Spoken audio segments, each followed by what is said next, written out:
యాదగిరిగుట్ట చరిత్ర త్రేతాయుగం నాటిదని పురాణాలు చెబుతున్నాయి. స్కంద పురాణం ప్రకారం యాద మహర్షి లక్ష్మీ నరసింహస్వామిపై ఉన్న భక్తితో స్వామివారిని ప్రత్యక్షం చేసుకోవాలని ఈ కొండపై ఘోర తపస్సు చేశాడు. యాద మహర్షి తపస్సుకు మెచ్చి ఆయనకు రక్షణగా ఆంజనేయ స్వామి ఇక్కడ నిలిచారు. అందుకే ఈ క్షేత్రంలో ఆంజనేయ స్వామిని క్షేత్రపాలకుడు అని పిలుస్తారు. మహర్షి తపస్సుకు ప్రసన్నమైన శ్రీ మహావిష్ణువు నరసింహావతార రూపంలో ఇక్కడ ఉద్భవించారు. మొదట భయంకరమైన జ్వాలా నరసింహ రూపంలో ప్రత్యక్షమవగా ఆ వేడిని భరించలేక శాంతి రూపంలో దర్శనమివ్వాలని మహర్షి ప్రార్థించారు. దాంతో స్వామివారు ఇక్కడ 5 రూపాలలో వెలిశారు. జ్వాలా నరసింహస్వామి, యోగానంద నరసింహస్వామి, ఉగ్ర నరసింహస్వామి, గండ బేరొండ నరసింహస్వామి, లక్ష్మీ నరసింహస్వామి. యాద మహర్షి కోరిక మేరకు ఈ కొండను యాదగిరి అని పిలిచారు. అది కాలక్రమేణా యాదగిరి గుట్టగా మారింది. ఇంకా ఈ క్షేత్రానికి మరొక ప్రత్యేకత ఉంది. ఇక్కడ స్వామివారిని వైద్య నరసింహస్వామి అని కూడా పిలుస్తారు. దీర్ఘకాలిక రోగాలు, మానసిక సమస్యలు మరియు గ్రహ దోషాలతో బాధపడే భక్తులు పుష్కరిణిలో స్నానం చేసి కొండపై 40 రోజుల పాటు ఉంటే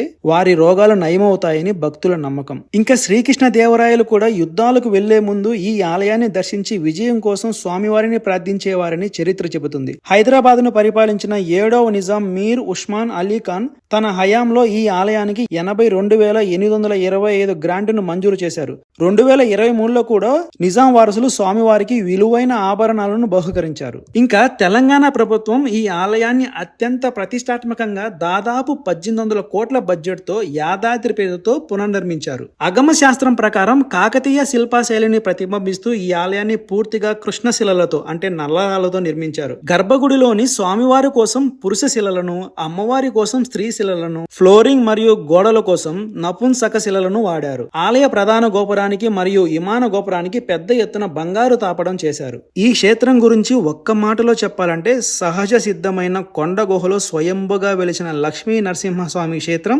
యాదగిరిగుట్ట.